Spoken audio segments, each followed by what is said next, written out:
a todos os presentes. É uma alegria poder estar aqui com vocês.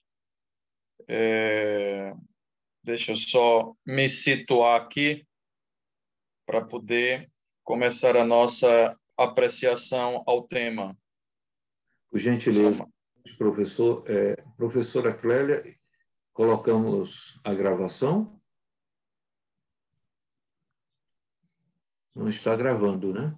Já está gravando, professor Everaldo. Okay. Bom dia, bom dia. Já está gravando. Muito obrigado. Com a palavra, professor Tobias.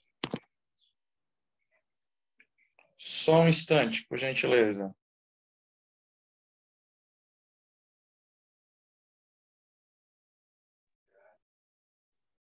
Clélia, bom dia.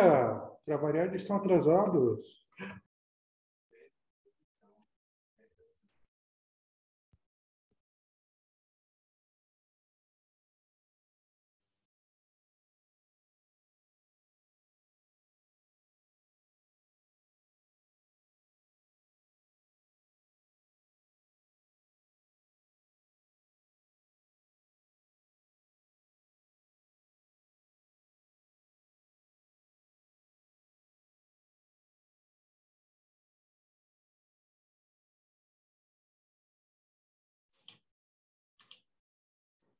Já está compartilhando, Tobias. Por gentileza, por conta do tempo.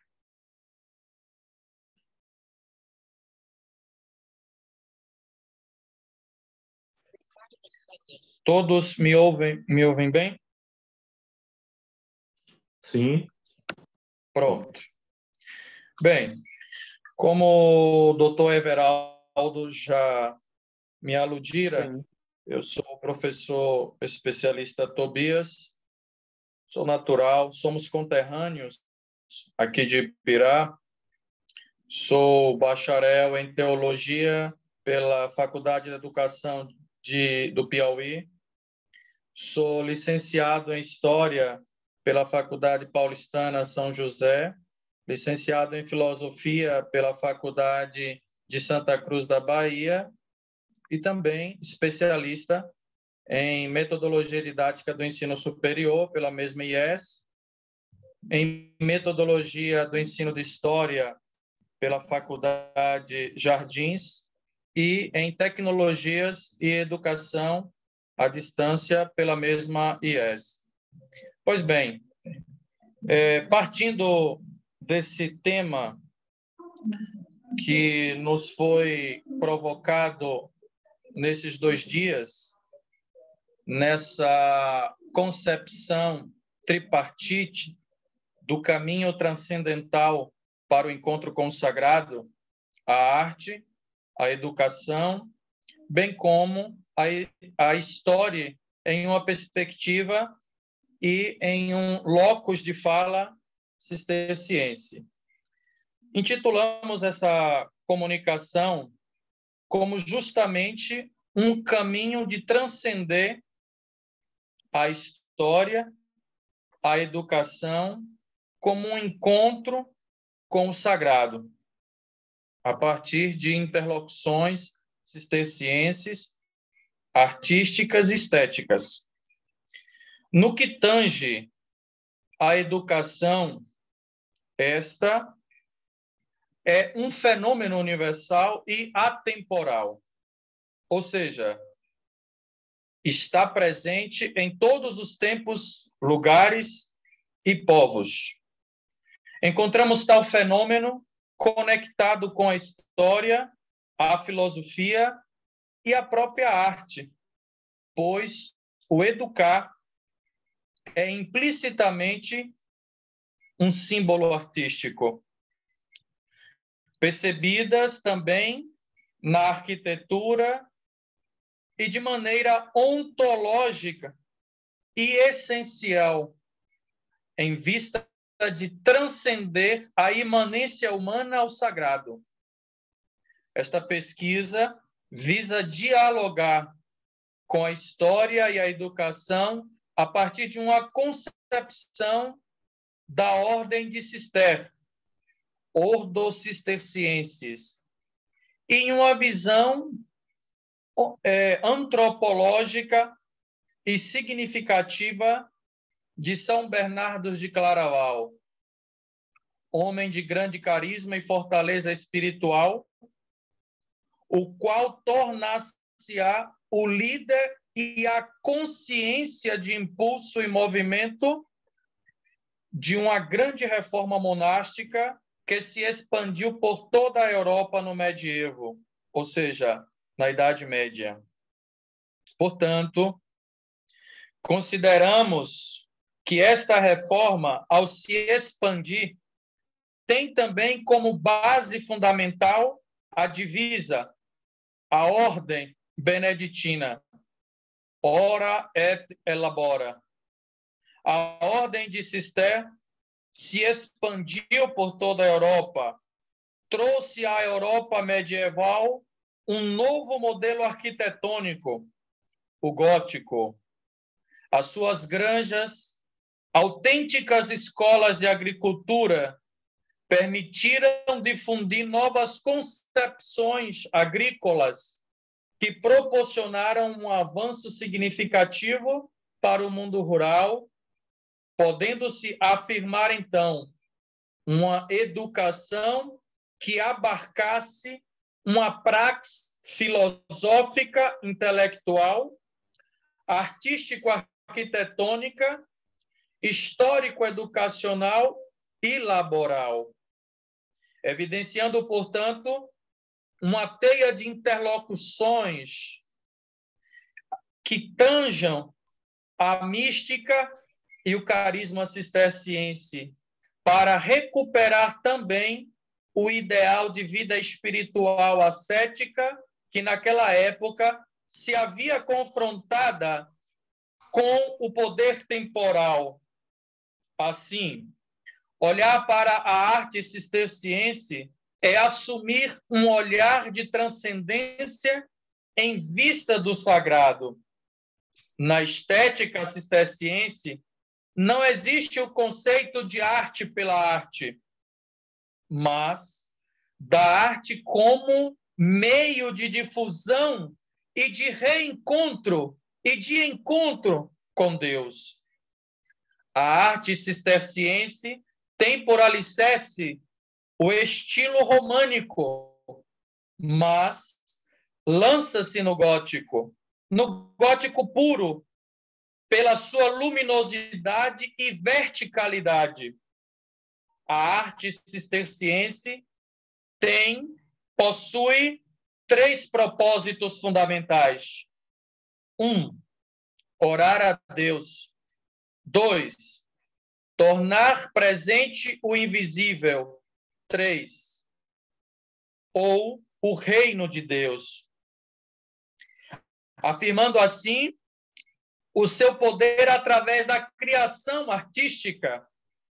Deste modo, os monges deveriam viver em isolamento, em austeridade, pobreza, refutação de benefícios eclesiásticos, trabalho, oração e paz interior. Na metodologia, o presente trabalho trata-se de uma pesquisa qualitativa e bibliográfica em desenvolvimento. Em suma, percebe-se que o mosteiro cisterciense deve bastar-se a si mesmo, a si próprio, e deve funcionar como uma autêntica cidadela, uma mosteirópolis protegida do exterior, concentrando-se no seu interior, na sua essência. As oficinas laborais e de produção devem provir as necessidades da comunidade sem qualquer dependência externa. E aqui, já chegando aos encaminhamentos finais, gostaria de destacar ainda essa gama de slides que estão aí já em projeção. Destaco, portanto, nesta apreciação e comunicação, as seguintes palavras-chave. Educação, História e Arte Cisterciense, Arquitetura e Transcendência, São Bernardo de Claraval, Filosofia, Estética e Sagrado. Este trabalho constitui parte dos estudos e pesquisas bibliográficas em andamento sob a orientação do professor Dr. Everaldo dos Santos Mendes.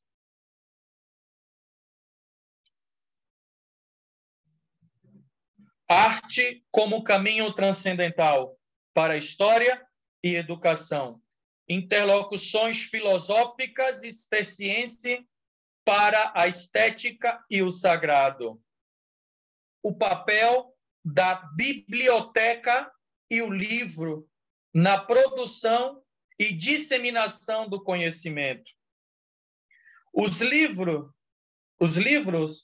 na Idade Média, só um instante, eu perdi aqui, pronto. Os livros na Idade Média eram raros, escritos em grego ou em latim, por monges copistas que por vezes substituíam as palavras ou letras por símbolos para economizar tinta e papel, muito caros nesse período da história. Para conseguir montar uma biblioteca era algo que dependia de grande quantia de dinheiro por meio de acúmulo de riquezas. Por isso, eram raras e valiosíssimas. E aqui eu trago uma imagem para confrontar o modelo arquitetônico austero, que já foi muitas vezes, ao longo desses 2 dias, tocado, elucidado.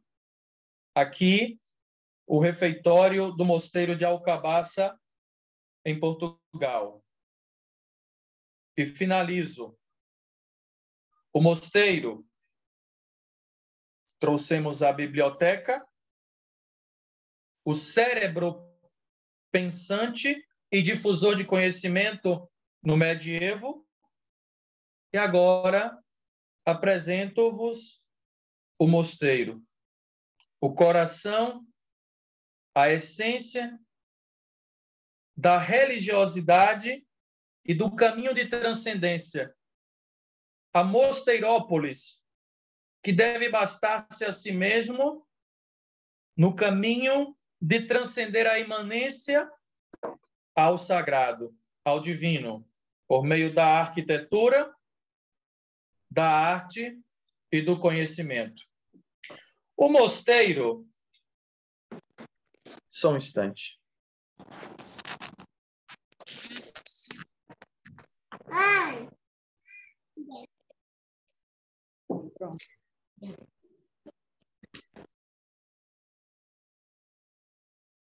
O mosteiro é a igreja, é o primeiro edifício a ser construído, pois é o alfa e o ômega de toda a fundação monacal.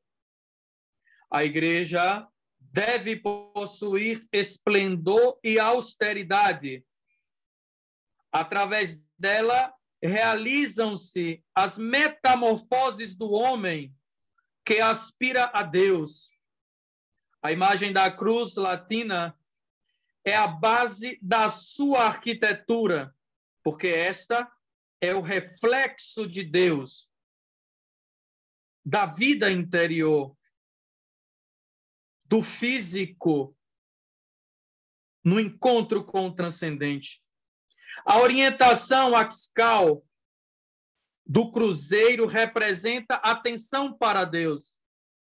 É o eixo longitudinal, é orientado para a abside, lugar de nascimento da luz, ou da Jerusalém celeste. É o eixo vertical que deve elevar-se através da abóbada, converge para o céu. As 4 extremidades da cruz estão associadas às seguintes virtudes: amor para nascer para Deus, nascente; humildade, morrer para si mesmo, o poente; a paciência, à esquerda; a obediência, à direita. E, portanto, finalizo com os seguintes dizeres. Dizeres de São Bernardo de Claraval. Uns estudam por amor da ciência. É uma curiosidade ignominiosa. Outros o fazem para aladear um nome de sábios. É uma vaidade vergonhosa. Outros ainda estudam e vendem o seu saber em troca de dinheiro e honras. É um tráfico vergonhoso. Mas há também os que estudam para edificar o seu próximo. É uma obra de caridade. Outro, finalmente, para edificar-se a si mesmos. É uma atitude de prudência. São Bernardo de Claraval. Muito obrigado. Obrigado, Tobias. Penso que poderíamos passar para a segunda conferência por conta do tempo e discutiríamos ali. Tem alguém com o microfone ligado? Obrigado.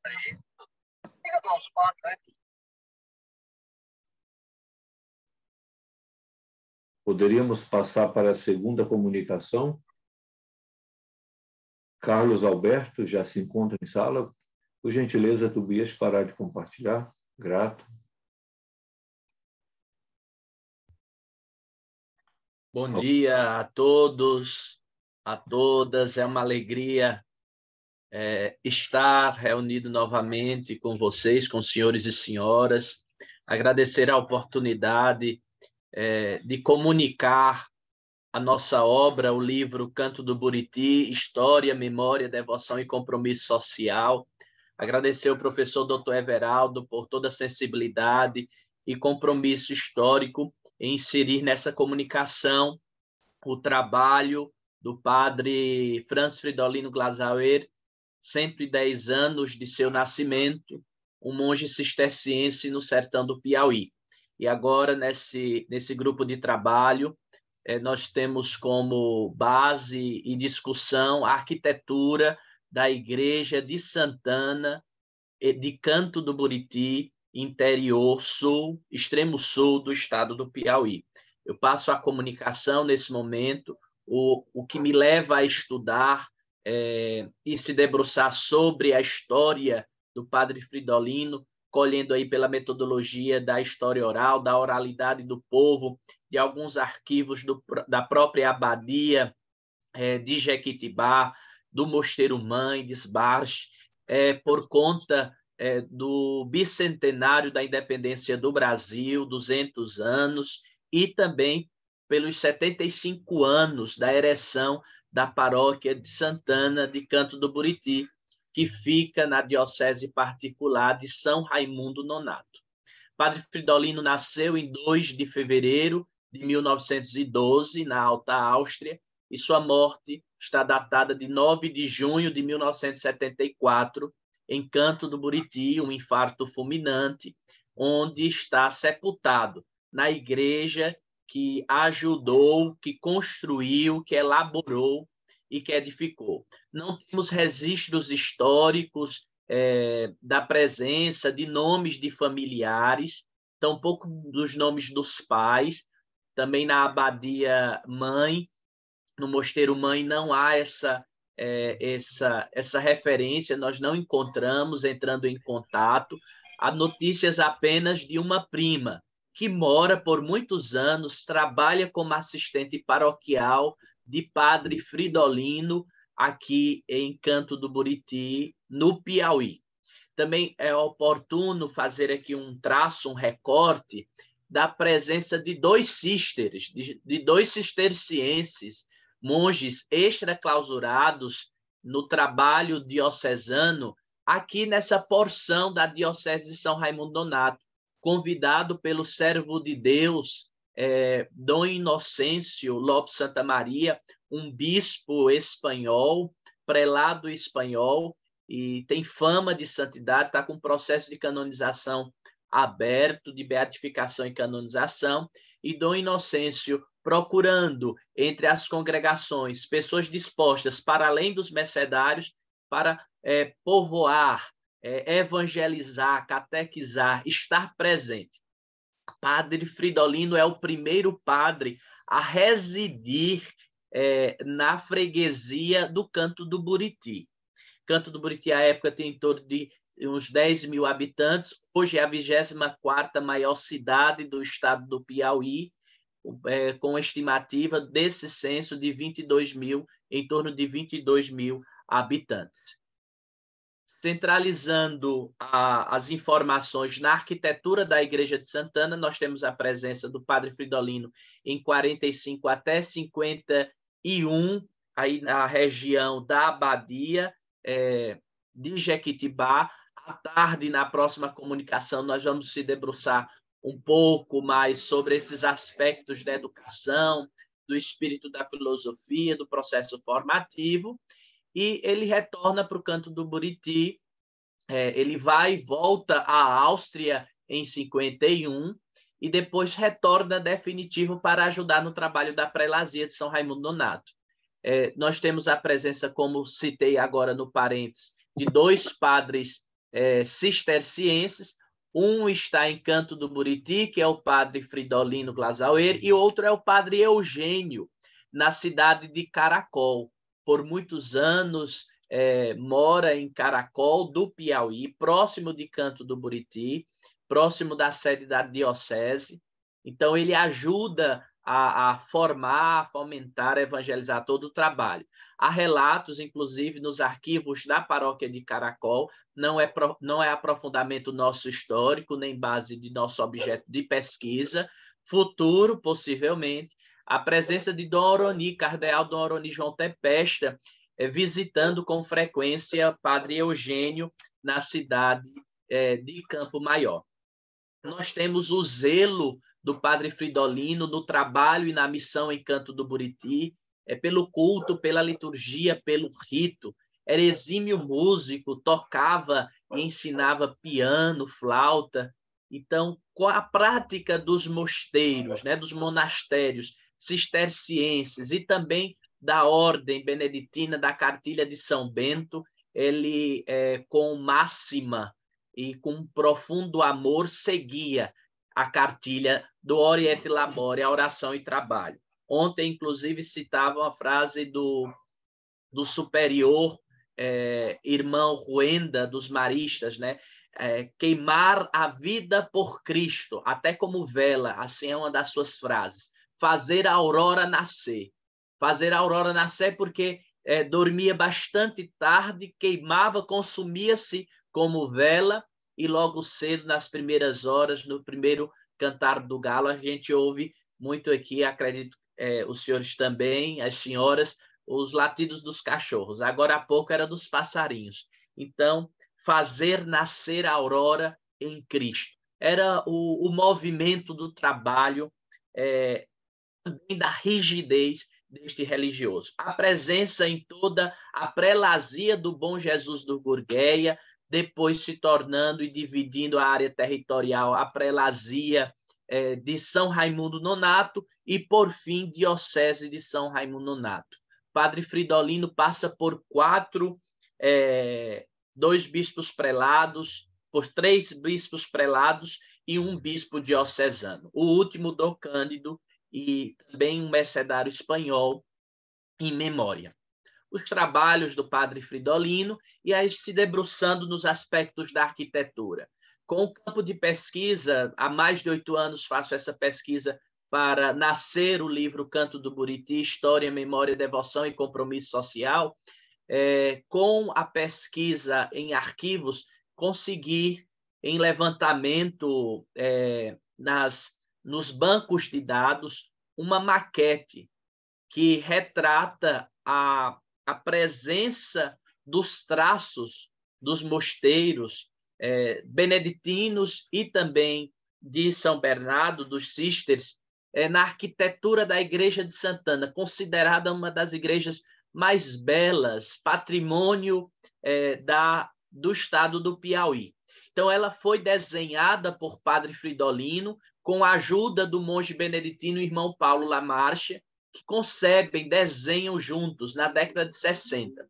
Nós temos uma planta de 66 em nanquim, escrita, né? Desenhada e assinada por irmão Paulo Lamarche, que era um monge beneditino, grande artista e design gráfico, heraldista, responsável por auxiliar Oscar Niemeyer na edificação da Catedral de Brasília e da Catedral de São Sebastião do Rio de Janeiro. Quando identifiquei, não há esses registros na paróquia de Santana, em Canto do Buriti, conseguimos na Universidade Federal da Bahia, através de um site. Esse site, inclusive, não está mais ativo, inclusive destaco como sendo a maior satisfação, prazer e alegria de ter encontrado, de ter aprofundado essa parte da arquitetura, não sendo arquiteto, sendo apenas advogado. E inclusive, quando encontro essas fotografias, eu digo que posso morrer em paz, aqui, assim como o servo Simeão, já que todo o meu trabalho, feito há 8 anos, já estava ali por encerrado, tendo encontrado essa beleza. Nós temos a Igreja de Santana concluída em 22 e a obra do Padre Fridolino já sendo construída ao lado dessa pequena igreja que já não comportava mais os fiéis. Nós temos a primeira edificação de 1922, e Padre Fridolino celebrou nesse altar, presidiu celebrações em latim. Ele é responsável pela reforma para fazer a transição do rito. Nós temos apenas 2... Sim? Seu slide não está passando. Não estão passando. Não estão passando? Não. Agora passa? Não. Eu vou interromper e voltar novamente. Já concluindo.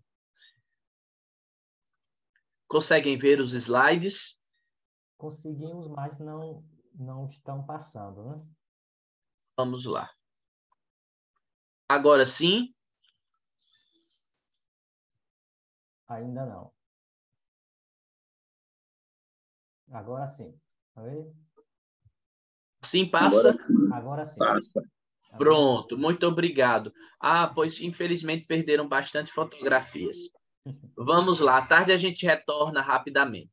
Concluindo, nós temos a fotografia da Igreja de Santana, de 22. Não vou nem ampliar a tela para não ter esse problema. Aí, Padre Fridolino celebrou, ele é responsável pelo processo de reforma litúrgica pós-Concílio Vaticano II.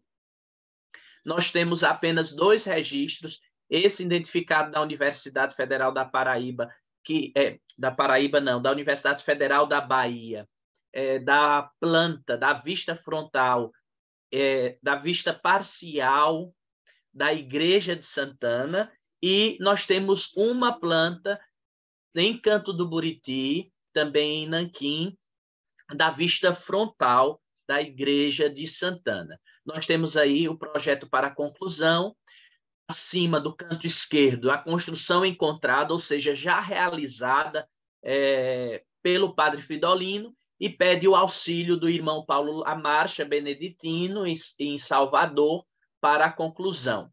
projeto para a conclusão da construção da Igreja Matriz de Canto do Buriti, Piauí. Ela é concluída, está aí o processo de construção em fotografias, a torre em estilos, a arquitetura não tem nem como precisar, alguns arquitetos, porque é neogótico, neoclássico, então passou por muitas modernizações a igreja, a torre foi esculpida, feita de madeira por um artesão local, fazedor de urnas funerárias, Sabino Negreiros, falecido em memória de Covid. Nós temos aí a construção da igreja, já em sua completude, financiada pela Advenit, os vitrais e também boa parte de sua construção. Imagens coloridas da igreja. O altar pós-concílio, me desculpe estar falando rápido pelo tempo, o altar pós-concílio Vaticano II, esse altar está em um museu memorial, que tem nossa curadoria em Canto do Buriti. Temos aí o altar. E a igreja de Santana, pensada por irmão Paulo, pensada principalmente aqui pelo monge mestre, que assim me refiro, passou por uma reforma. A torre em madeira foi consumida em chamas, fogos tomaram de conta da torre por conta de uma abelha africana que estava prejudicando as celebrações dominicais. Então, decidiram tocar fogo, dar fim às abelhas através do fogo. Durante a noite consumiu, a comunidade inteira se empenhou para apagar, mas já era fim, a torre já estava abaixo, né? Brilhante ideia se apagar e resolver a situação com fogo em uma torre de madeira. Com isso, o padre Francisco Barroso, convidando arquitetos da Universidade Federal do Piauí, pensam a igreja já em 2 torres. Nós temos aí o pensamento da igreja edificada em 2 torres e como era formada e construída pelo padre Fridolino e pelo irmão Paulo Lamarcha. A parte da sacristia, ela é em cruz, né? Em braços. Nós temos os vitrais da igreja, que é concluído por um lazarista, padre Armando, logo em seguida a morte do padre Fridolino, que já havia esses convênios, esses acordos entre a igreja, inclusive ajudas da própria abadia de Esbarche e da comunidade local. A igreja depois passa por uma outra reforma, e essa reforma já é para ampliação, não dava conta mais da presença, da quantidade de habitantes, de fiéis. Então, a igreja que tinha apenas uma nave central e 2 torres, era uma, passa 2 torres, é ampliada para 2 naves centrais laterais, direita e esquerda. Inclusive, nós temos toda a parte superior, um 2º piso é feito na igreja, e também na sacristia. Nós vemos aí a ampliação, deixa de ser uma nave central e passa a ser 2 naves centrais laterais, compondo a central. E a ampliação em piso, ela concluída, a participação dos fiéis, e ela já concluída com essas 2 torres. Com o tempo, os vitrais eram feitos de um plástico endurecido, todos em azuis, em várias tonalidades, em cores azuis, de azul. Mas o que acontece? Pelo tempo, mais de 50 anos, era precisa a substituição. E não há mais empresas que trabalham com esses vitrais. Então, é convidada uma empresa em Paranã, Tocantins, uma doação de um leigo, empresário da comunidade. Ele doa e revitaliza, junto com o atual padre e pároco, padre Vespasiano de Carvalho Rosa Sobrinho, filho de Canto do Buriti. Ele revitaliza toda a igreja, colocando vitrais coloridos. É um estudo feito, né? Há algumas educandas, alunas do padre Fridolino. Ele é fundador do primeiro colégio privado, escola primária de Canto do Buriti. Falam pela oralidade que ele, quando era seu professor, faziam com que elas desenhassem e pintassem, passavam dias pintando maquetes da igreja com vitrais coloridos. Inclusive, tem testemunhos, depoimentos emocionantes relacionados a isso, quando todo o projeto de arquitetura se conclui aí com os vitrais coloridos. Nós vemos nas duas torres o cálice, o pão eucarístico, centro da nossa vida, da liturgia, da vida do cristão, também a palavra em alfa e ômega e a luz da iniciação à vida cristã. No centro, na porta, a Santana caminhando com sua filha, Santana e Nossa Senhora. E embaixo, na porta central principal, 2 anjos ladeando a Eucaristia. Todas as portas da igreja também são portas em vitrais. Temos aí mais fotografias. Temos a fotografia em vitral das portas. As portas são feitas em vitrais. Passagens da vida de Jesus Cristo. Então, desde o seu nascimento, do anjo, até a sua vida pública. E em cada vitral maior, são 16 vitrais. Nós temos um vitral dedicado à via sacra. São 16 vitrais, 15 vitrais dedicados à via sacra. A igreja, de forma panorâmica, em festividades de Santana, 17 a 26 de julho, é a maior festividade no sul do Piauí. A nossa igreja concluída, nós temos um texto que me permitam para concluir a nossa fala. E agora, outra coisa, queridos amigos missionários, é texto do Padre Fridolino, me repassado pelos arquivos da Abadia Mãe de Esbares, em pesquisa para a construção do nosso livro. Eu fico no meio de uma construção de igreja paroquial, não por esporte, não por paixão de ser um construtor de igrejas. Prefiro vê-lo como um pastor em um único cargo, como uma das primeiras tarefas para criar uma igreja para nossos crentes, que eles vão com alegria e onde eles têm a satisfação de poder estar em casa com seu pai. Nossa população é pobre, então não pode construir uma igreja com seus próprios meios, mas as grandes agências missionárias são destinadas a outros projetos. Você é assistente paroquial de Canto do Buriti, diga, não investimos em pedra. Então, Padre Fridolino escreve à Abadia Mãe, pede inclusive para que se encaminhem cartas, se registre cartas relacionadas aí nesse tempo de convivência e de comunicação, sempre com o irmão George, na Áustria. Agora, por ocasião dos 75 anos de ereção da paróquia, 1947, feita pelo servo de Deus, Dom Inocêncio Lobo Santa Maria, a igreja, o presbitério, de forma específica, passou por uma reforma, por adaptações, questões estruturais. Nós temos fotografias dessa reforma, o altar, o presbitério, que era quadrado, se torna em meia-lua, um espaço com 3 paredes, 6 paredes ao todo degradê, concluindo com Cristo centralizado e a pintura iconográfica de 2 anjos ladeando Jesus Cristo, Cristo crucificado, feita por um monge extraclausurado beneditino de Fortaleza, Ceará. Também no fim, na porta principal, ali no átrio, nós temos os ícones dos pais de Nossa Senhora, dos pais de Maria e da Sagrada Família,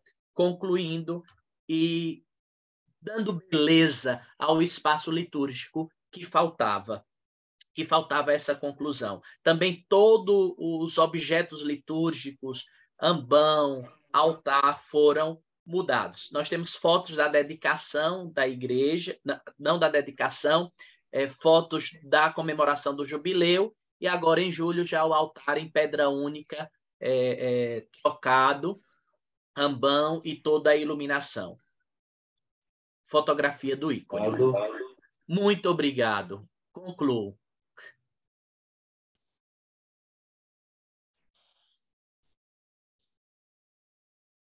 Concluído.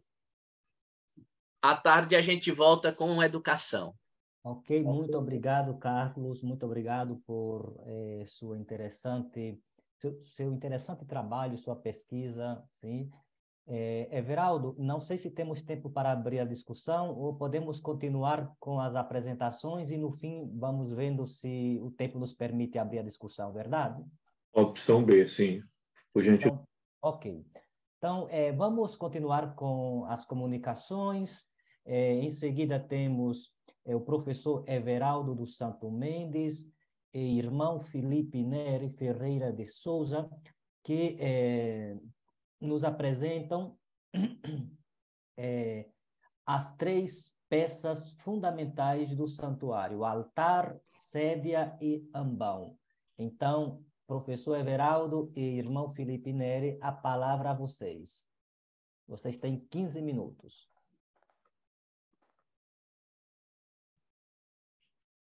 Bom dia. Todos me ouvem? Sim. Ok? Então, como já anunciado, a nossa comunicação tem como título as 3 peças fundamentais do santuário: altar, sédia e ambão. É um trabalho produzido por mim, Everaldo Mendes, e pelo irmão Felipe Neri, noviço do Mosteiro de Jequitibá.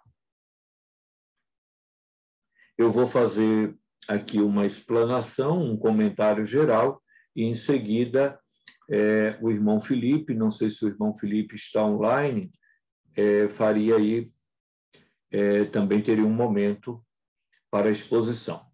Nesta pesquisa, objetivamos investigar as 3 peças fundamentais do santuário: altar, sédia e ambão. Na metodologia, delineamos uma pesquisa qualitativa de caráter bibliográfico e documental, com visitas guiadas por procedimentos éticos. Para tanto, elegemos o edifício igreja da Abadia... Gentileza, tem alguém com o microfone ligado?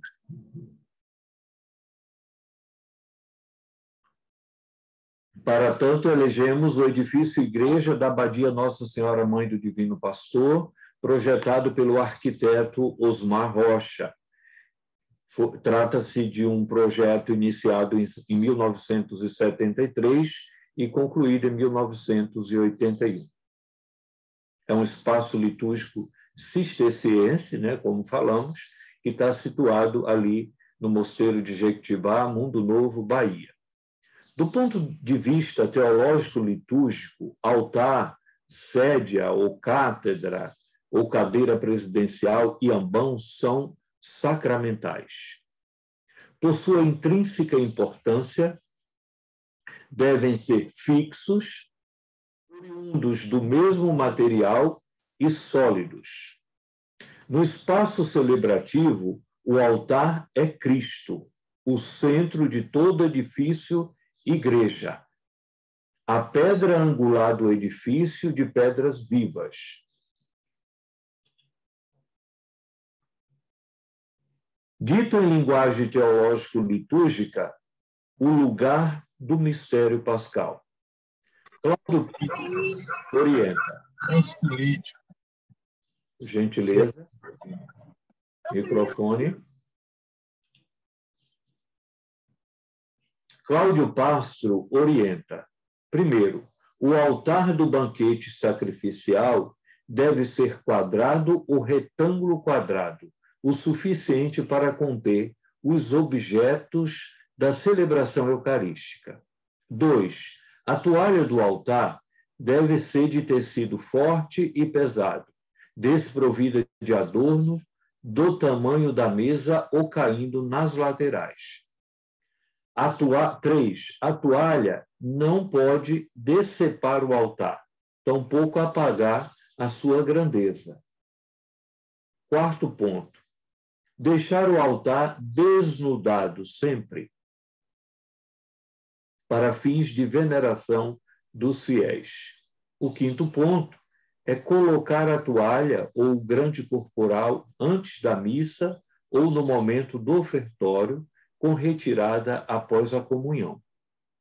No santuário, a sédia é o lugar da cadeira daquele que vem e preside a celebração, o Cristo. Nas celebrações, ocupa esse lugar o presidente, no caso concreto, o abade, o bispo ou o padre. Nas celebrações do primeiro século da era cristã, colocava-se na sédia o Evangelho. o próprio Cristo. No santuário, o ambão, lugar alto do anúncio, é a pedra do sepulcro da ressurreição. No edifício da igreja, Nossa Senhora da Abadia, Nossa Senhora, Mãe do Divino Pastor, revelou-nos o seu arquiteto que o altar foi construído de concreto e posteriormente pintado sem a sua aprovação, o que lhe causou grande tristeza, ele confessou para nós recentemente. Distinguem-se do altar a sédia e o ambão, peças de madeira de pau d'arco. Aqui eu já me refiro ao estudo que nós fizemos ali no espaço celebrativo da igreja abacial. O irmão Felipe, eu pedi que eu estou numa outra cidade, eu pedi que ele fizesse os slides para a gente explanar, apresentar essas peças e apresentar o presbitério também do edifício. Na presente pesquisa, concluímos que a razão do santuário reside em 3 peças fundamentais: altar, sédia e ambão, integrados à cruz processional, que deve permanecer em lugar nobre no santuário ou presbitério. As palavras-chave: Mistério Pascal, Osmar Rocha, Projeto de Arquitetura, Ordem de Sisté, Espaço Litúrgico. Passo a palavra para o irmão Felipe. Por gentileza, irmão Felipe, vamos ter muito cuidado com o horário por conta dos outros trabalhos. Grato. Muito bom dia a todos. Eu vou compartilhar aqui a tela para que nós possamos acompanhar.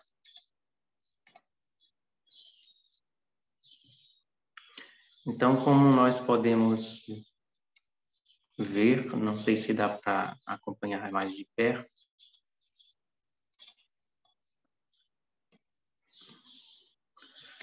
Eu gostaria de começar falando o que diz a Sacrosanctum Concilium, a Constituição sobre a Sagrada Liturgia do Concílio Vaticano II, no parágrafo sobre promoção da arte e formação dos artistas, número 127 a 129. Cuidem os bispos de, por si ou por sacerdotes idôneos e que conheçam e amem a arte, imbuir os artistas do espírito da arte sacra e da sagrada liturgia. Recomenda-se também, para formar os artistas, a criação de escolas ou academias de arte sacra, onde parecer oportuno. Recordem-se constantemente os artistas que desejam, levados pela sua inspiração, servir a glória de Deus na Santa Igreja, de que a sua atividade é, de algum modo, uma sagrada imitação de Deus Criador, e de que as suas obras se destinam ao culto católico, à edificação, piedade e instrução religiosa dos fiéis. Esse pequeno nós vamos aqui para a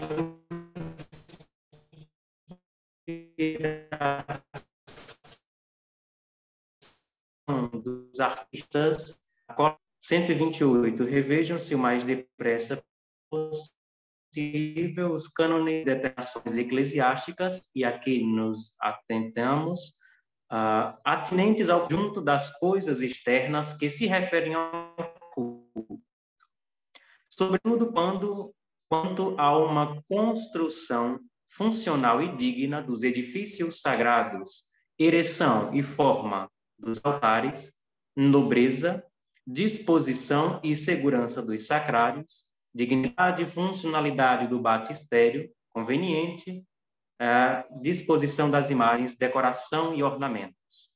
Finda no 129, para poderem estimar e conservar os preciosos monumentos da igreja, e para estarem aptos a orientar como convém os artistas na realização da história, estudar a história e evolução da arte sacra, bem como os sãos princípios em que deve fundar-se. Vou parar aqui, compartilhamento, ok. Então, nós vemos de início que a Sacrosanto Concílio nos dá essa orientação e nos pede também uma reformulação nos cânones a respeito do santuário, como citou o professor Dr. Everaldo, a respeito da cátedra, sobretudo do altar. Então, especificamente, o santuário de nossa igreja abacial, eu vou apresentar aqui algumas imagens que foram feitas nesta manhã a pedido do professor Dr. Everaldo, para que nós possamos comentar um pouco sobre estas 3 peças fundamentais aqui em nossa igreja abacial. Peço alguns segundos só para compartilhar.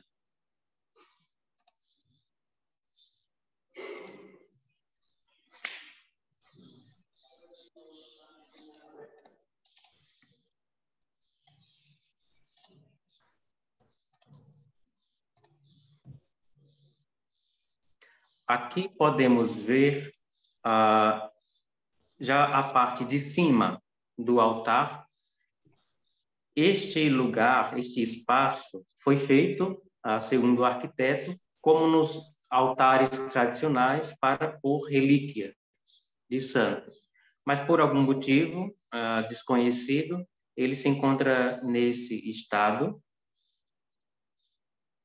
Está com cera de vela, não sabemos se a relíquia é aí ou não. Seguidamente, é possível ver o altar. Então, ele foi projetado com 3 metros de comprimento para que pudesse abarcar também todos os concelebrantes que pudessem participar bem. Acho que tem alguém que não está conseguindo ouvir. Eu vi uma mensagem agora.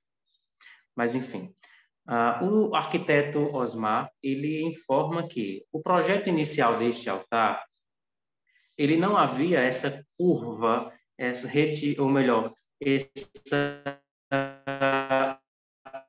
abertura retilínea para dentro. Você pode ver aqui, era reto. E, segundo ele, não se recorda, mas possivelmente naturalmente, enquanto eles estavam durante a noite concretando o altar, ele acabou saindo desta forma, com essas retas para dentro, né? Como se estivesse entrando, afinando a parte inferior do altar. Então, inclusive, ele relata que começaram à tarde e foram terminar à noite, porque não teria condições de esperar o concreto para o dia seguinte, teria que terminar logo. Então, o altar foi uma das peças que deu mais trabalho, porque necessitava de uma maior dedicação. Interessante que, em conversa, nós descobrimos também que, enquanto um dos irmãos segurava um lampião, outros trabalhadores iam concretando o altar para deixar uma pedra única de concreto perfeita. E como o próprio professor Dr. Everaldo falou agora há pouco, né, vocês podem ver aí que ele está pintado de amarelo. Eu me recordo que isto aconteceu por ocasião dos 80 anos de nossa abadia, no ano de 2019. Estava sendo pintada a igreja, o edifício igreja, e acabaram pintando esta parte aí inferior do altar, que na verdade originalmente não é assim. Aqui pode-se ver o altar coberto. Aqui temos uma vista mais panorâmica do santuário. Lá atrás está o arco à esquerda, que foi falado ontem. Aquela luz amarela é uma luz natural. Podemos ver o crucificado em tamanho natural também.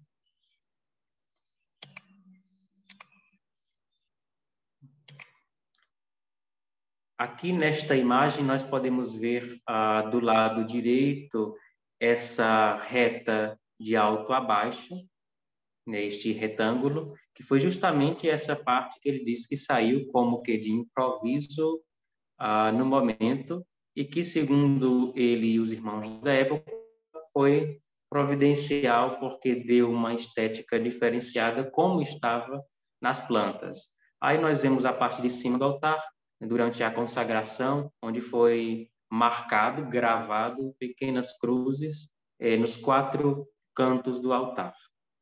Esta, nesse caso, é a cruz no centro do altar. E esta é uma das cruzes que fica nas pontas do altar. Aí está o altar desnudo, como se pode ver, a parte superior onde se faz o santo sacrifício, onde acontece, segundo também o Antigo Testamento, onde a vítima é imolada. Todo o altar seria da mesma forma como se pode ver agora a parte superior, né? Felipe? Então, essa parte amarela também, originalmente, seria da mesma cor como está em cima. Felipe? Sim. Felipe? Sim. Um minuto. Um minuto mais para as conclusões. Certo. Agora nós vamos passar para o ambão. O ambão, como foi também falado pelo professor Dr. Everaldo, ele foi feito da mesma madeira como todos os móveis, por assim dizer, da igreja, os bancos em si, a sédia, de pau d'arco, né? Então, ele foi feito, tem plantas do ambão também, da sédia, para mostrar um conjunto, uma combinação, segundo o arquiteto, de todo o santuário, para que não destoasse apenas o altar, que acaba sendo diferente. Nós temos aí vistas diferenciadas do ambão.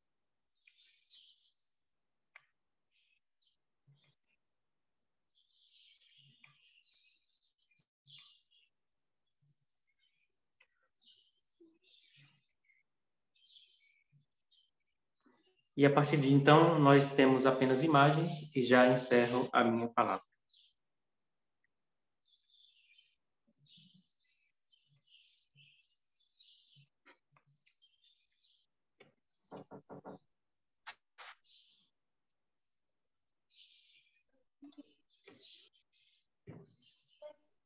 Pronto, professor. Bem, então, muito obrigado a Felipe, e ao professor Everaldo, por esta apresentação, esta comunicação, e vamos sempre por a questão do tempo, né? Vamos dar continuidade com a próxima comunicação.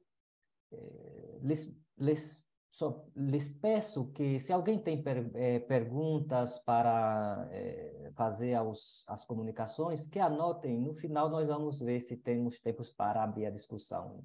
Não é isso, Everaldo? Ok. Então, vamos com a próxima comunicação,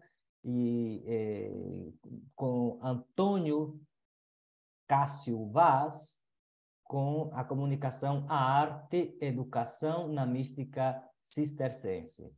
Então, Antônio, bem-vindo.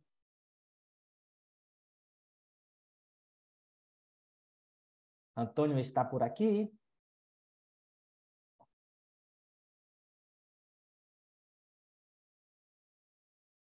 Antônio?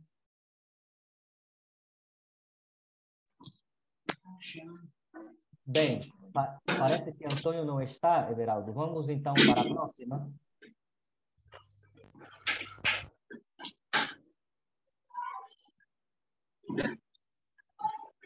Antônio Cássio.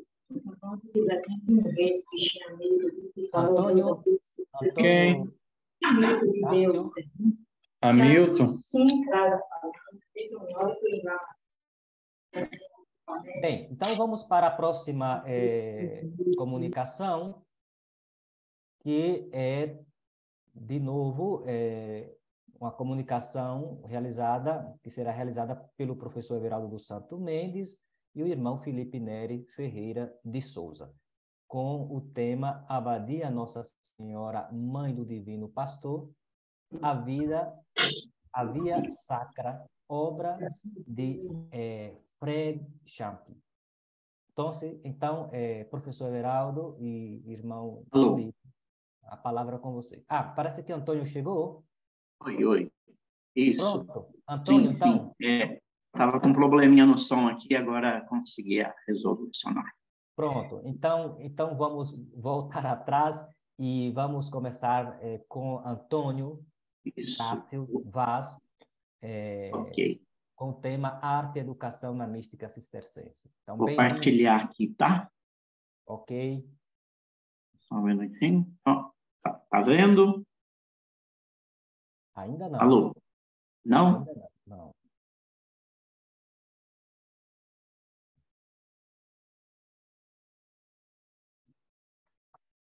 Ok, vou partilhar aqui.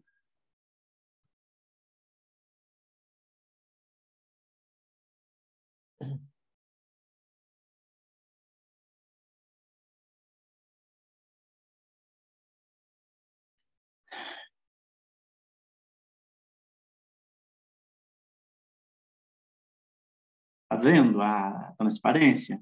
Ainda não, Antônio. Não? A ver. Agora sim. Agora sim? Sim. Ok. Agora sim.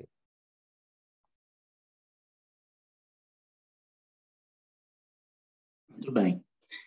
Primeiramente, gostaria de agradecer o convite, né? O meu tema, né, GT2, História da Arte, Arquitetura e Educação. O título, para conversar um pouquinho com vocês, eu escolhi foi Arte e Educação na Mística Cisterciense. Meu nome é Antônio Cássio Vaz. Eu vou seguir esse roteiro de maneira bem rápida, né, dado ao tempo. Primeiro eu vou falar um pouquinho dos objetivos dessa apresentação, metodologia, né?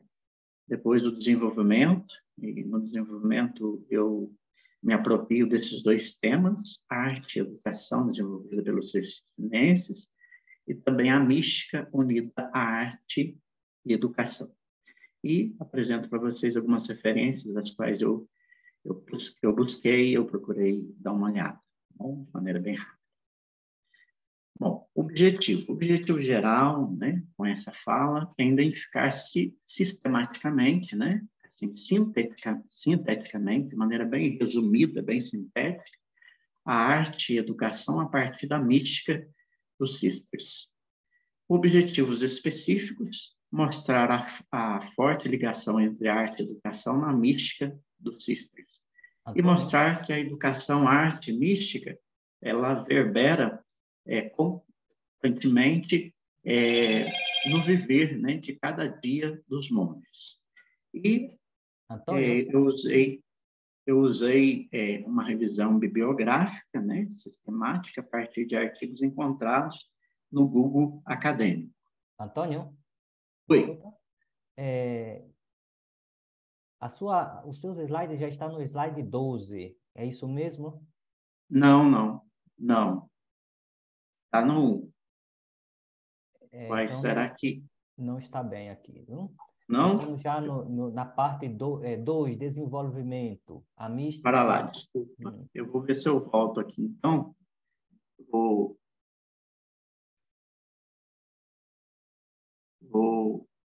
fechar e abrir de novo, né? Sim. E coloque no modo de apresentação também.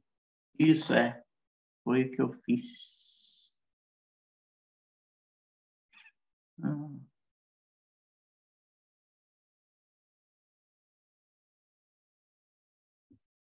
Eu não estou conseguindo enxergar aqui como eu faço para cancelar a projeção. Ok, já saiu. Agora tente novamente compartilhar.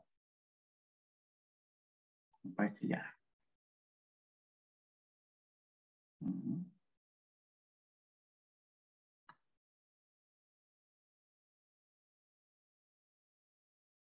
Compartilhou? Sim. Voltou para a mesma tela? Isso. Tente passar aí. Não está passando para nós. Agora sim, ok. Sim. Isso. Agora, por favor, coloque em modo de apresentação.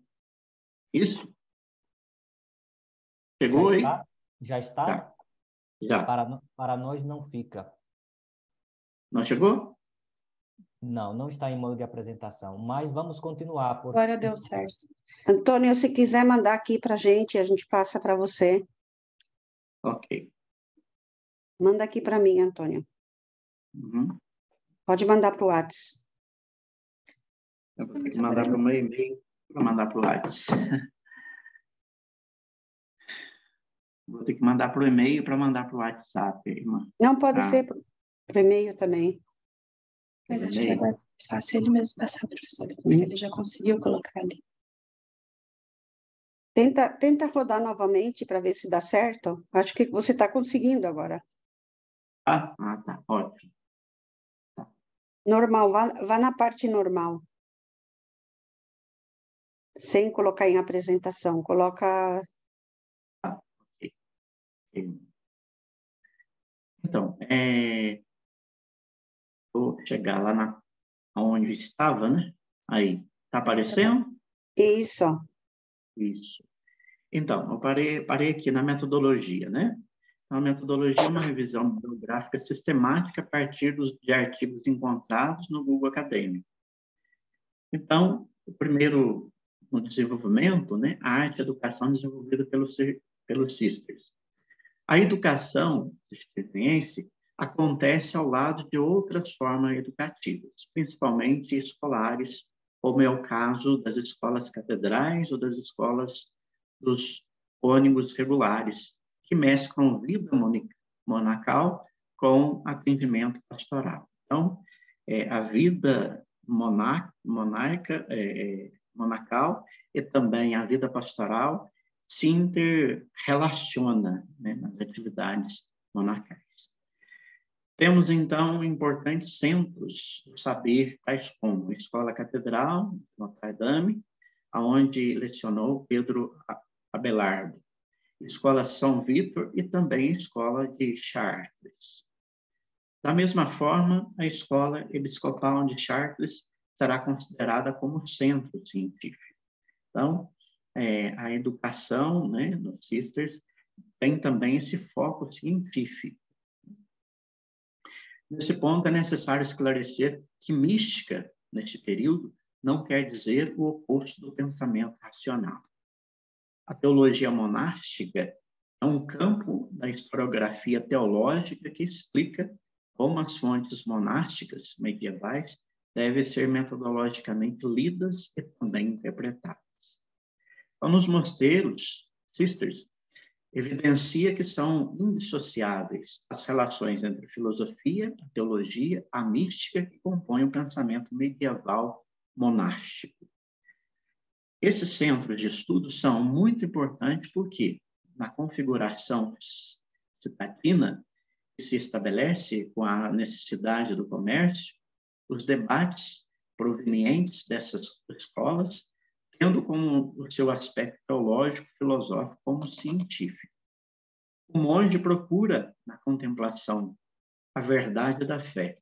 O teólogo das escolas investiga a verdade através de uma técnica dialética, de uma articulação racional que ajusta credibilidade e consistência intelectual ao ensino.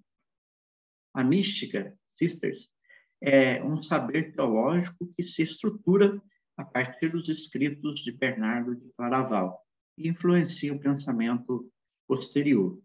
A sua teologia monástica aparece posteriormente, né, na corrente franciscana também. Partindo da devoção da humanidade de Jesus, São Bernardo elaborou seu pensamento místico, uma teologia baseada no afeto.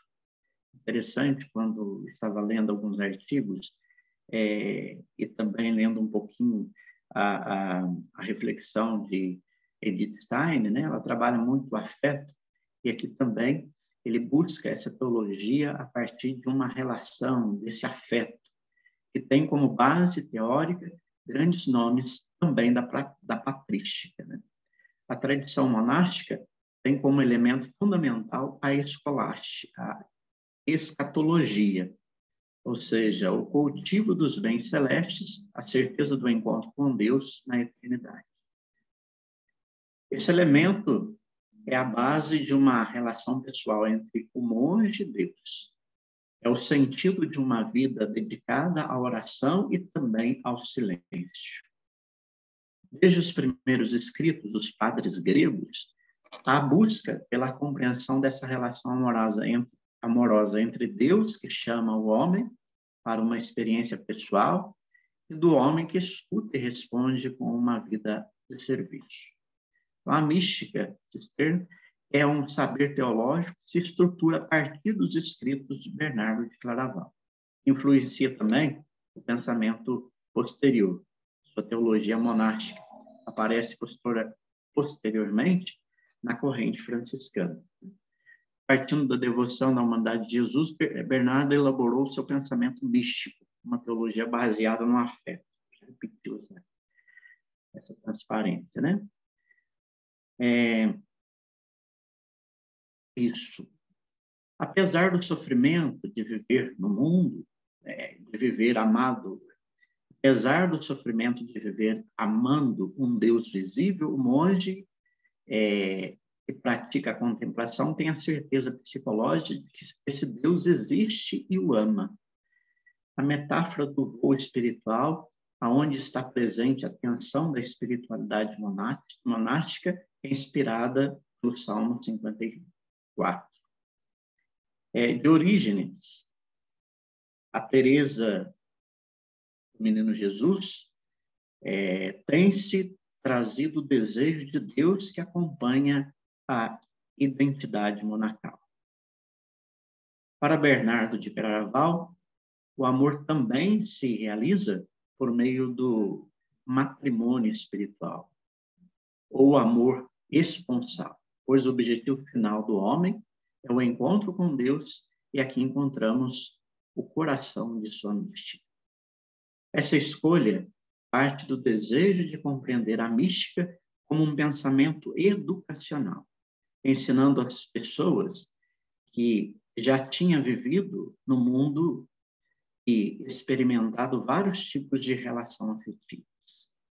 Se a estruturação da pessoa passa pela educação dos sentimentos, nada melhor do que começar pelo reconhecimento de Jesus Cristo como Deus que se fez homem, para ensinar os homens a buscarem a santidade. O reconhecimento da humanidade de Cristo é o ponto de partida da mística de Bernardo. O princípio da conversão é reconhecer a humanidade de Jesus, porque nele Deus santificou o corpo, assumindo a carne e dando uma oportunidade de salvação ao homem mortal. Em suma, podemos dizer que a arte e educação só tem sentido para os sisters atrelados à mística, a famosa afirmação ora et labora, orar e trabalhar. Acontece e reverbera numa comunhão indissociável. Muito obrigado.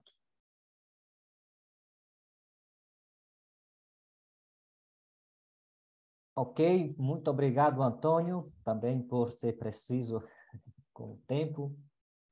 Então, muito obrigado por sua disposição. Vamos dar continuidade agora com o professor Everaldo Santo Mendes e irmão Felipe Neri, que nos apresentam o tema Arte, Educação na Mística Abadia Nossa Senhora, Mãe do Divino Pastor, a Via Sacra, obra de Fred Sharkey. Então, Everaldo e Felipe, a palavra a vocês. Antônio, poderia deixar de compartilhar, por favor? Isso.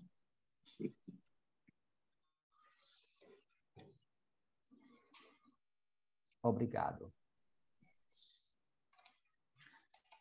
Então, Como o professor Dr. Edilmar acabou de falar, o tema desta comunicação, a Abadia Nossa Senhora Mãe do Divino Pastor, a Via Sacra, obra de Fred Schepp, pelo professor Dr. Everaldo dos Santos Mendes e irmão Felipe Neri Ferreira de Souza. Nesta pesquisa, nós estudamos a Via Sacra da Igreja Abacial Cisterciense de Jequitibá, em Mundo Novo, no sertão da Bahia. Na metodologia, ocorreu-nos a ideia de delinear uma pesquisa qualitativa de impostação bibliográfica e documental, com visitas in loco, orientadas por procedimentos éticos. Trata-se de um painel de Fred Schepp, pintado no edifício Igreja da Abadia Nossa Senhora Mãe do Divino Pastor, projetado pelo arquiteto Dr. Osmar Rocha Lima e Silva, em 1981.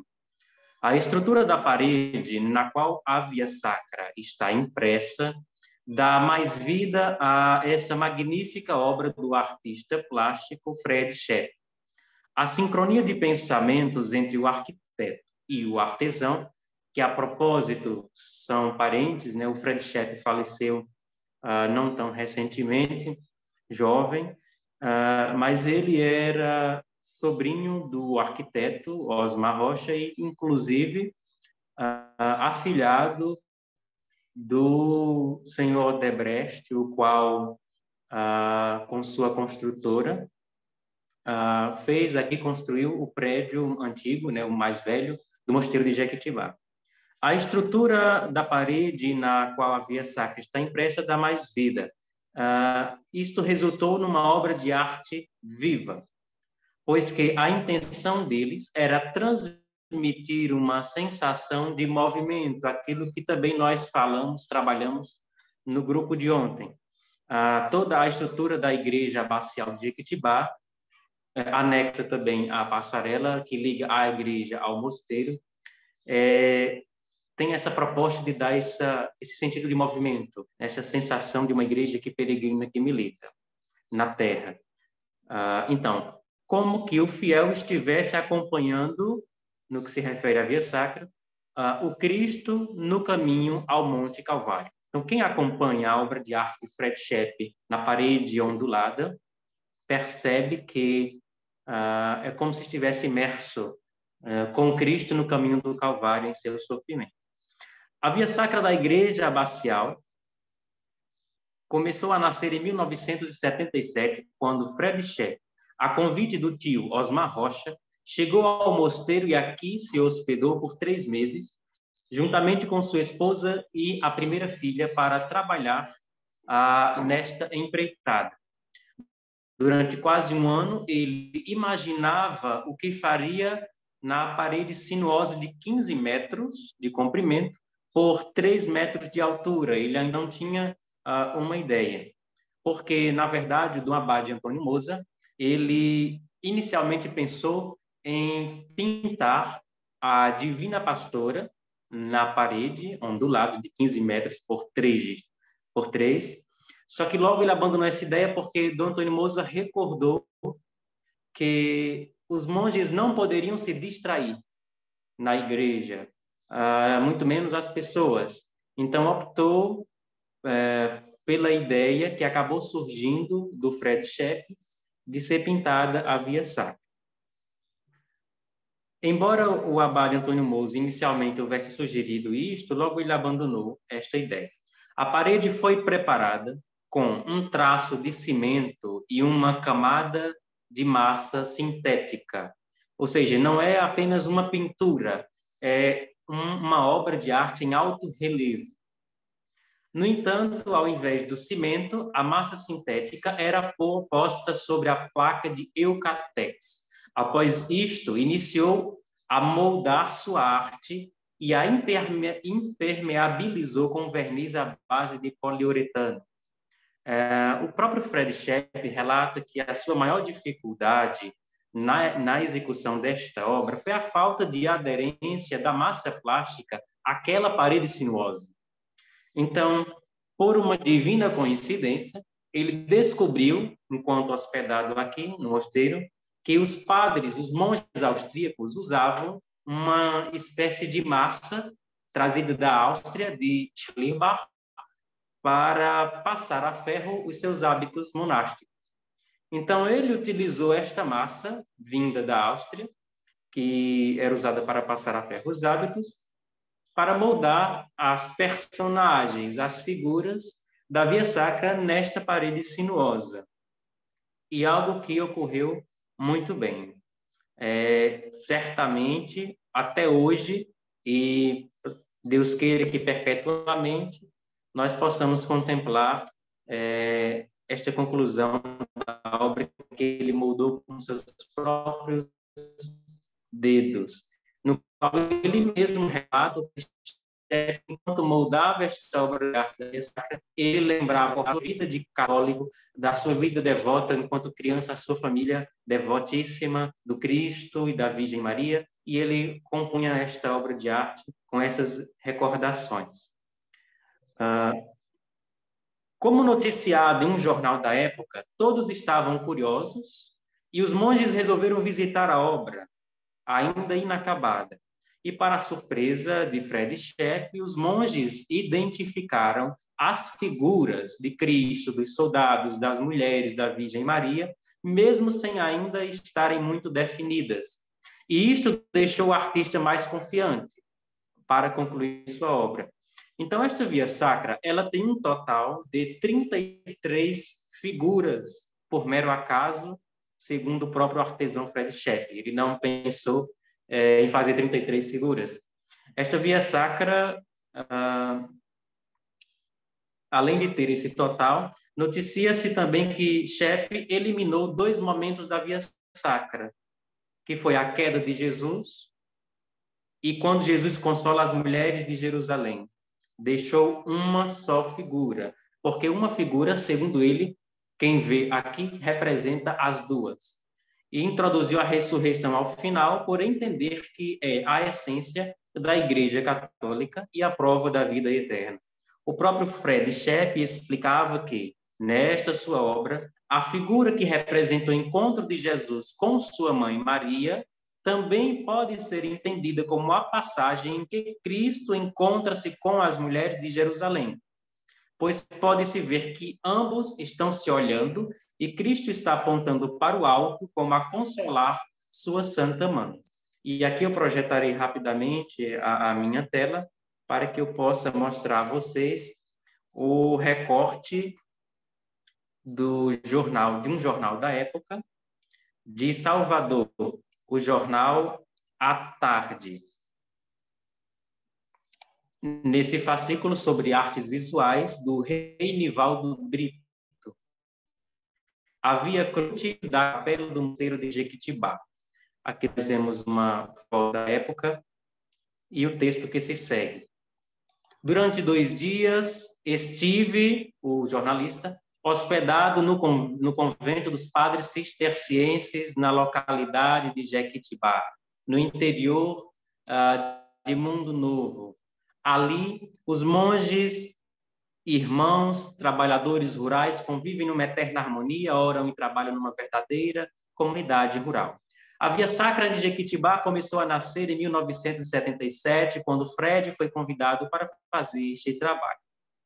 Então, como aconteceu? O artista preparou essa parede de 15 por 3, com um traço de cimento muito forte, e aqui ele vai relatando como foi a execução desta Via Sacra nesse recorte de jornal. Encerrando esta parte, eu quero mostrar aqui também rapidamente o resultado como vemos hoje. Não sei se está aparecendo para vocês. Sim, Felipe. Certo. Então, nós vemos aí como é a ondulação desta parede. E esta tonalidade de azul foi proposital, como foi falado também no grupo de ontem,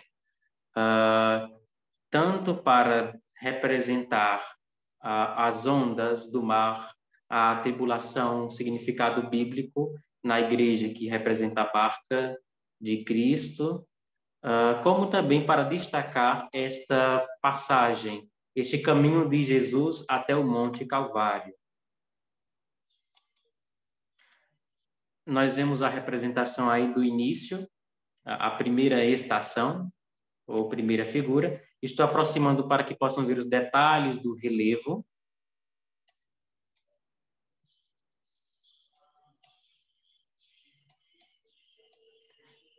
E é característico da obra de Fred Shep não moldar a face, né? Os detalhes da face, olhos, nariz, enfim. Por quê? Segundo Fred Shep, para que cada um possa se identificar com as figuras, os personagens, seja com os soldados, com o próprio Cristo, com as mulheres que choram, para que cada um também possa colocar-se no lugar daquelas pessoas que vivenciaram aquele momento e trazer para a sua vida atual numa hermenêutica de continuidade. Aqui nós vemos a figura que foi falada, né? É o encontro de Jesus com Maria, que também pode representar, segundo o próprio Fred Shep, o artesão, o encontro de Jesus com as mulheres que choram, onde ele aponta para o alto.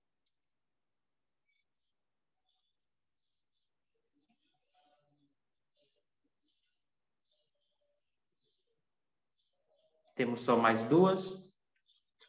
Esta figura, o próprio arquiteto Osmar Rocha diz ser, e também confirmo junto dele, que é a parte mais bela e mais profunda desta via sacra do Fred Shep, porque é a primeira vez, até onde se sabe, que foi feita a crucifixão de nosso Senhor Jesus Cristo de uma outra perspectiva. O Dr. Osmar Rocha diz que, na intenção do Fred, era para que a pessoa que estivesse observando esta figura, esta estação, sentisse ali, junto do Cristo, junto dos soldados que o crucificam os pulsos.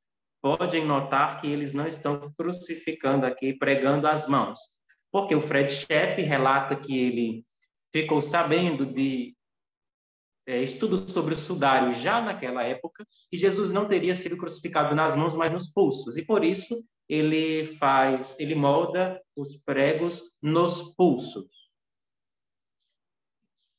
Então, a perspectiva aqui é de alguém que está acompanhando de cima, por trás de tudo o que está se sucedendo ali aos pés da cruz, das mulheres que choram, dos fariseus, enfim.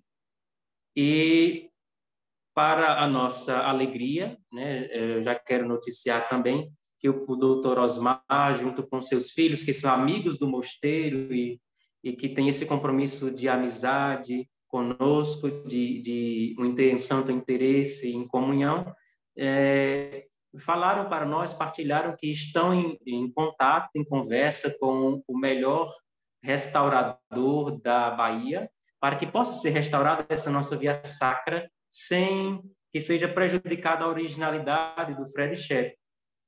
Então, ficará viva mais uma vez, como se estivesse nova naquele momento.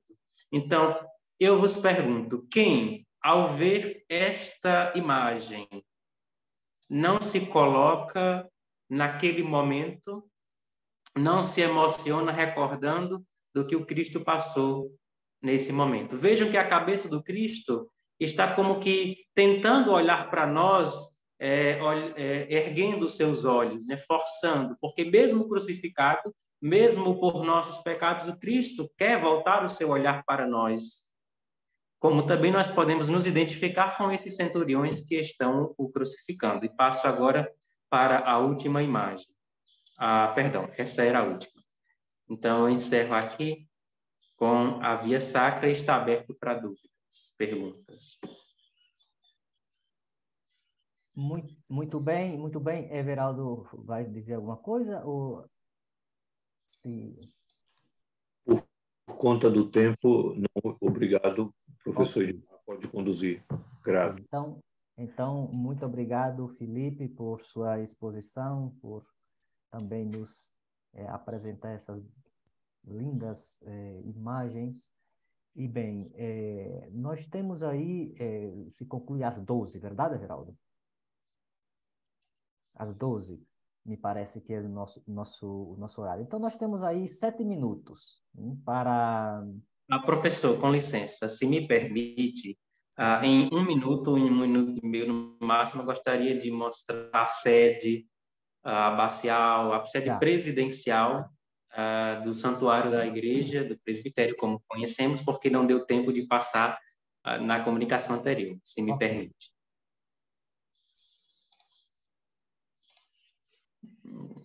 Então, para apresentar mesmo, esta é a sede presidencial do santuário, que deveria ter sido passado na comunicação anterior.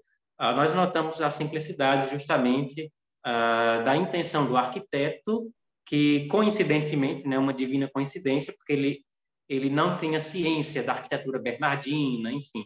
Então, uma divina coincidência, há essa linha tênue, suponha-se imaginária, entre a arquitetura desta nossa igreja com que fala, o minimalismo que fala. Então, nós vemos aqui. Posteriormente, foi feito esta base, né, pelos monges das décadas seguintes, para que se ficasse o superior, o presidente, um pouco mais elevado do altar, para que o povo pudesse ver o presidente. Então, nós estamos vendo aí a seguinte imagem.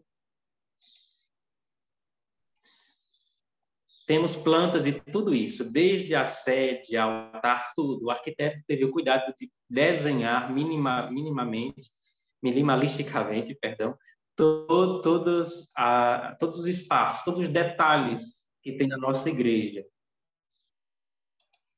E foi tudo feito aqui nas oficinas do nosso mosteiro, né? Nas oficinas que os padres austríacos ensinavam também. Esta imagem aqui é para mostrar, já encerrando, é para mostrar o que foi falado no GT anterior, que o crucificado se estende, se eleva de alto a baixo e está conectado aí com a sede presidencial, justamente para mostrar essa representação do in persona Christi, aquele enquanto preside, e também na abadia, para mostrar a figura do abade, que faz as vezes do Cristo.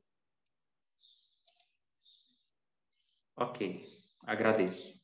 Ok, obrigado. Então, temos aí 5 minutos para perguntas, alguma observação.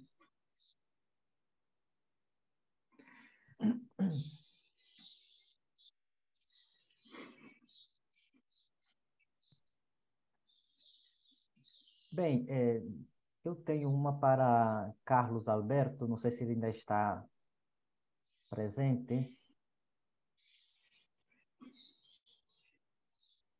Carlos Alberto está?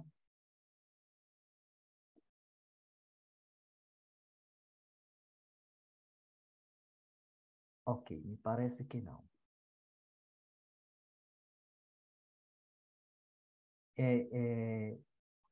Hilda, por favor. Depois, Tobias. Obrigada mais uma vez por essa incrível oportunidade, né? Tantos conhecimentos colocados à nossa frente, com gratidão mesmo eu estou aqui. Eu queria colocar uma pergunta para quem quiser responder, a qualquer um das pessoas que fizeram essas comunicações hoje de manhã.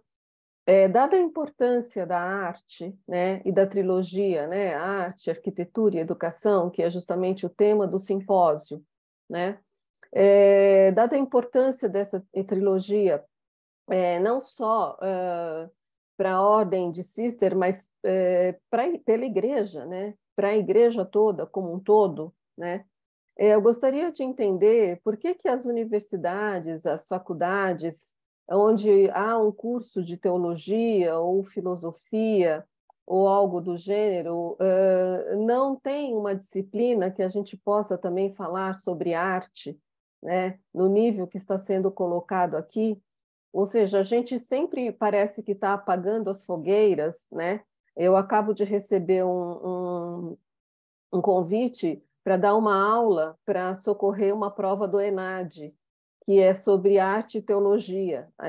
Os alunos não têm no currículo a disciplina sobre arte, né? E aí eu fui convidada para dar uma aula, assim, uma aula tipo pronto-socorro, para que essas pessoas possam fazer essa disciplina no ENAD, essa prova, essas questões do ENAD, né? Eu não tenho a menor ideia do que isso significa, e eu fico assim um pouco chocada com todas as interferências, né? Por exemplo, como estudiosa da obra de Cláudio Pastro, como a obra dele tem sido prejudicada pelo pouco conhecimento que os próprios padres têm na área. As obras estão sendo completamente desconfiguradas da originalidade do próprio artista. Então, a minha pergunta é essa, né? O que acham esses comunicadores a respeito dessa ausência dessa disciplina nos cursos acadêmicos de teologia? Muito obrigada. Então, a pergunta é aberta para as pessoas que por aí apresentaram as comunicações.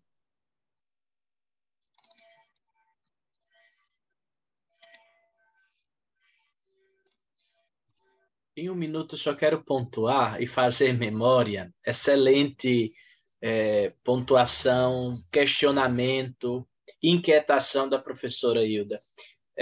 Ontem nós celebrávamos a memória de São Carlos Borromeu, é meu onomástico.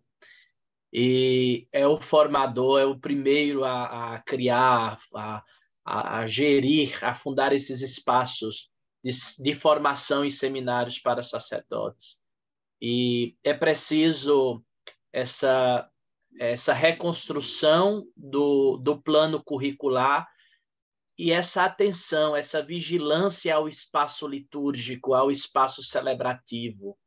E, inclusive, beber dessas fontes, né? Tanto do Evangelho quanto também de figuras e protagonistas na história do período medieval e para além dos próprios monastérios, dos mosteiros que nos ajudam bastante, beneditinos, carmelitas, os próprios cistercienses. Então, é preciso refazer. Eu sou advogado, algumas vezes já tive a oportunidade de ministrar alguns cursos propedêuticos para o seminário maior aqui de Teresina, relacionados ao campo do direito. Mas essa necessidade e esse retornar é necessário, é urgente e é preciso.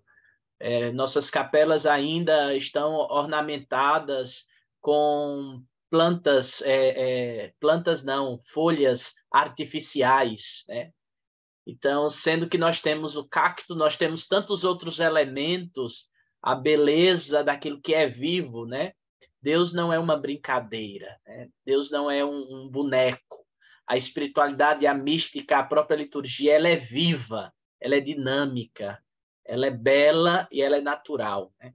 Então, fazer retornos simples, né, para a compreensão do povo, elementos simples, né? Uma igreja com um vitral, com espaços abertos. Eu me recordo muito do padre Cláudio, foi padre mercedário na minha região. Esvaziar-nos, né, esvaziar o espaço para nos preenchermos da presença e da beleza de Deus.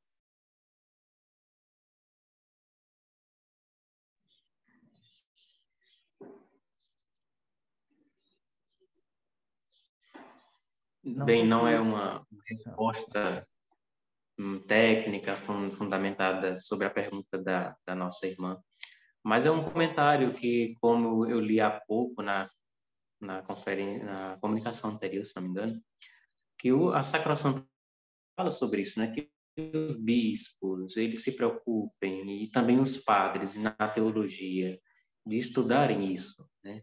De terem esta preocupação com a arte do espaço litúrgico, do espaço sagrado, do edifício sagrado, enfim. Então, sabemos que existe, né? Mas é mínimo. Então, seria também em forma de apelo, né? Me uno a Hilda, né? E faço esse apelo também, para que seja bem trabalhado, seja mais pontuado, seja investido nisso, seja nas PUCs, nas universidades de teologia, nos próprios seminários diocesanos, arquidiocesanos, enfim, né, nas comunidades religiosas. É preciso manter vivo isso, né?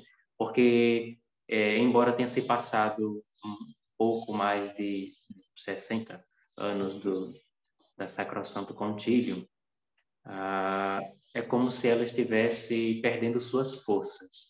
Então, é preciso reanimar, reviver esse ideal do adornamento do Vaticano II, sobretudo no que se refere à arquitetura e à arte, em nossas igrejas, em nossos seminários e faculdades católicas. Grato, Hilda, pela questão levantada, e eu penso que é uma questão que nos remete ao terceiro GT, porque eu penso que tem algo aqui muito peculiar da educação e que cabe, nós teremos ali também algumas discussões sobre catequese, né? Precisamos de um diálogo aí também com a catequese, né? No sentido de igreja, né? Mas eu diria que até como avaliador do Ministério de Educação, que eu trabalho aí avaliando cursos de graduação, né? Nós temos espaços nas DCNs desses cursos para que se tenha esses componentes curriculares, né?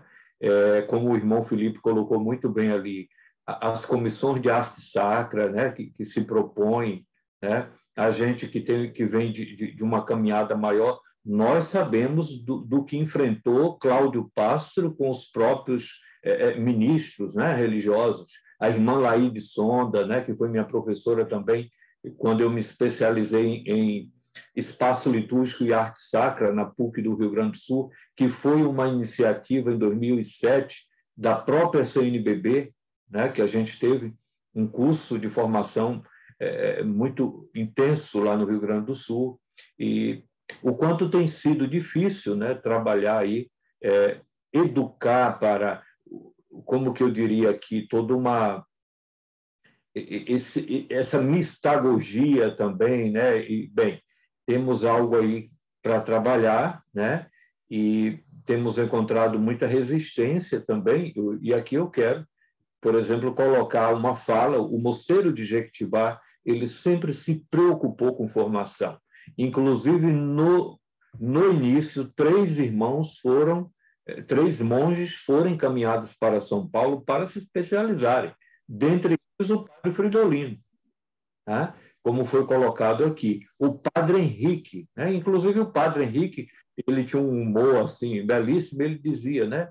Quando um padre recebe também o título de engenheiro, né? No sentido da crítica que ele fazia desses padres que construíam, como dizia ele, igrejas a facão por aí, né? Então, precisamos desse diálogo, né, do teólogo, da teóloga com artista plástico, com arquitetos, com engenheiros, né? O próprio, se a gente pega, por exemplo, a entrevista, a conversa que a gente teve com o arquiteto Osmar, ele disse, bem, naquela época eu não conhecia o projeto arquitetônico de Bernardo de Claraval, tampouco se tinha acesso aos documentos do Concílio Vaticano II. Então, tem toda uma proposta aqui pedagógica e também mistagógica, né? Obrigado. Passo a palavra. Bem, Tobias. E aí, conclui. Ok, professor Edilmar. Apenas um comentário rápido e breve, dado o adiantado da hora. Infelizmente, o nosso tempo das comunicações, sobretudo das primeiras, acabou sendo muito comprimido, e aí algumas pontuais observações, inclusive, que a gente tinha aqui observado, infelizmente não darão tempo de ser aqui pontuadas, repito, dado o adiantado da hora, mas apenas destacar justamente aquelas 2 grandes impostações acerca desse caminho de transcendência do belo, do sagrado, mediante a história, mediante a educação, em uma perspectiva de Cister, onde se pensa a biblioteca como o cérebro, a cabeça pensante, né? no conjunto do medievo, e, ao mesmo tempo, o monastério como esse elo, como esse caminho de ligação do imanente, da nossa imanência com o sagrado, com o divino. Então, essas duas observações. E, em um segundo momento, colocar aqui uma provocação, uma pergunta, onde o próprio irmão Felipe ou algum outro monge, algum outro irmão, poderia tecer um breve comentário. Pelo menos não observei, acabei não observando, conheço, assim como muitos dos senhores e senhoras, alguns aqui da região, o mosteiro de Jequitibá. Mas eu gostaria que algum dos irmãos presentes tecesse algum comentário sobre o olho de Deus. O olho de Deus que está acima, que está sobre a sédia da capela e da igreja abacial, enfim, do mosteiro de Jequitibá. Muito obrigado, professor Tobias, por me recordar isto, né? Devido ao tempo, a gente acaba espremendo muita coisa e não dá para passar tudo, mas inclusive, eu fiz fotografia agora pela manhã e estou pensando em mostrar agora, para que possa explicar. Só 2 segundinhos, por favor. Perfeito, irmão. Obrigado.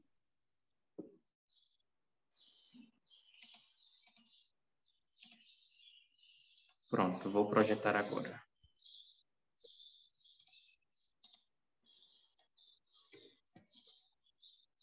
Confirmem se estão vendo, por gentileza.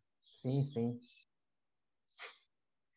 Lá no topo, no lado superior, um pouco esquerdo da cruz, nós vemos ali um triângulo, digamos assim, né? Eu vou aproximar um pouco mais.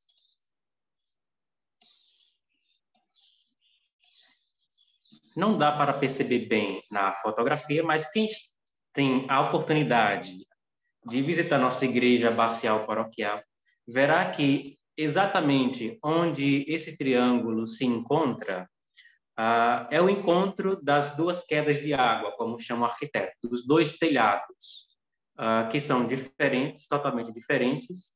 Os telhados não são uniformes e tem um objetivo nisso. Então, no encontro desses 2 telhados, o arquiteto, por alguma inspiração divina ou uma divina coincidência, digamos assim, ele, segundo ele, meteu na parede, meteu-se ali esse pedaço de vitral que estava sobrando dos vitrais principais da parede lateral direita. Então, esse formato específico não tem nenhum significado a princípio do ideal do arquiteto. Porém, ao longo de décadas, quando o Dom Abade Antônio Moza e a comunidade monástica daquela época entrou na igreja e viu, ao elevar os olhos para o crucificado, viu este vitral, logo tiveram uma divina revelação quase mística de que Deus está olhando sobre esta abadia, Deus está com o seu olhar voltado para este mosteiro, para esta comunidade monástica e para tudo que está abarcado nas asas desta abadia, seja a Fundação Divina Pastora, sejam as escolas, sejam naquela época as oficinas, tudo aquilo que em 83 anos a abadia de Jequitibá tem construído e tem mantido com a ajuda de seus amigos que foram construídos ao longo das décadas e também, sobretudo, com a ajuda de Deus. Então, Dom Abade Antônio Moza, com a comunidade da época, foi dando este significado da Santíssima Trindade, né? Isso foi uma divina coincidência, não está em nenhuma das plantas, nem sequer na cabeça do arquiteto, segundo ele mesmo, que acabou culminando neste belo significado, né? E exatamente tem uma época do ano, não sei qual, quem observou isto foi o próprio arquiteto, o Dr. Osmar Rocha Lima e Silva, um certo dia visitando a nossa igreja abacial, Neste dia, ele notou que um raio de luz solar estava penetrando esse vitral aí e atravessando o braço da cruz até o altar mor. Então, segundo ele, né, ficou emocionado, chamou a comunidade daquela época para mostrar, enfim, né? São essas coisas de Deus que acabam sendo trabalhadas na nossa humanidade sem nós nos apercebermos, mas que é assim que Deus trabalha. Então, para aqueles que têm já certo conhecimento acerca do triângulo, do olho de Deus, dessa teologia que é tipicamente cristã e que depois foi sendo deturpada por outras organizações, mas que é originalmente cristã, essa simbologia está aí, né? Deus pôs o seu olho na nossa igreja para nos dar um sinal. Bem, então, muito obrigado. Acredito que já passamos do tempo. Quero agradecer imensamente todos os expositores. Muito obrigado por nos apresentar esses trabalhos, alguns que estão ainda em andamento. Então, queremos desejar também a vocês uma boa continuação na pesquisa. Então, muito obrigado a todos e todas que continuaram até este momento acompanhando. Então, muito obrigado pela presença e a paciência. E passo a palavra ao professor Everaldo para eventuais avisos.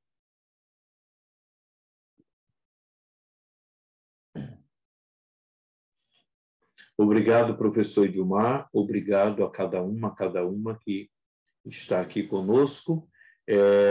Nós encerramos por aqui e voltaremos depois dos comerciais, né? Ali às 13h20, com a próxima conferência. Ali teremos uma composição de mesa, em seguida teremos ali já a primeira conferência da tarde, que acontecerá às 13h40, a educação como um projeto de um homem santo, que será proferida pelo padre Basílio Alves, monge cisterciense. Bom almoço para todos e aguardamos vocês. Graças. Professor Everaldo, Oi. só avisando que o link para hoje à tarde será outro, tá? Obrigado, professora Clélia. Esse link será encaminhado por e-mail, não é isso, professora? Eles já receberam o e-mail ontem à noite. Já foi recebido o e-mail ontem à noite, e nesse e-mail está também o link, o link que foi recebido, esse, né, do GT2, o link para a conferência de hoje de tarde, todas as conferências, e também nesse e-mail tem o link do G3, de hoje de tarde, ok? Muito obrigado, e a professora Clélia sempre reforça ali o link para mim. Se alguém tiver dificuldade, pode me chamar no WhatsApp, que estarei aqui à disposição. Ok. Bom almoço a todos e a todas.